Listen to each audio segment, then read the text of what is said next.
تو میرے بھائی حقوق العباد کا جو ہے وہ زندگی میں خیال کریں.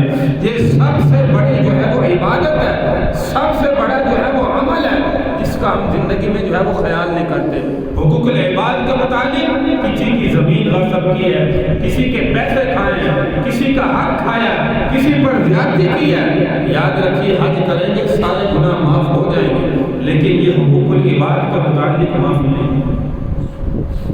اس لیے حج پر جانے سے پہلے اکثر ہم نے ماحول دیکھا ہے، سارے رشتہ داروں کے گھروں میں جا کر ہم ملتے ہیں، جی معاف کر دینا، جی اگر کوئی غلطی ہو تو معاف کر دینا.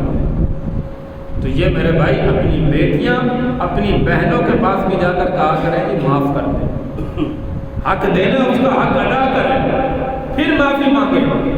زبان سے صرف جو ہے وہ حق معاف نہیں ہوتا. اس لیے تمام تر معاملات کو درست کر کے، کیونکہ بندہ ایک نیک سفر پر جا رہا ہوتا ہے، تو نیک سفر پر جانے سے پہلے وہاں پہ گناہوں کی معافی کا ذریعہ ایک ایک قدم پر ہے، ایک ایک عمل پر ہے، ایک ایک قدم جو حج کے ارکان میں اٹھتا ہے. خدا کی قسم لاکھوں کی تعداد میں اللہ مسلمان کے گناہوں کو معاف کرتا ہے. اسی لیے حدیث مبارکہ میں فرمایا انسان کے سارے گناہ حج کے ارکان میں معاف ہو جاتے ہیں.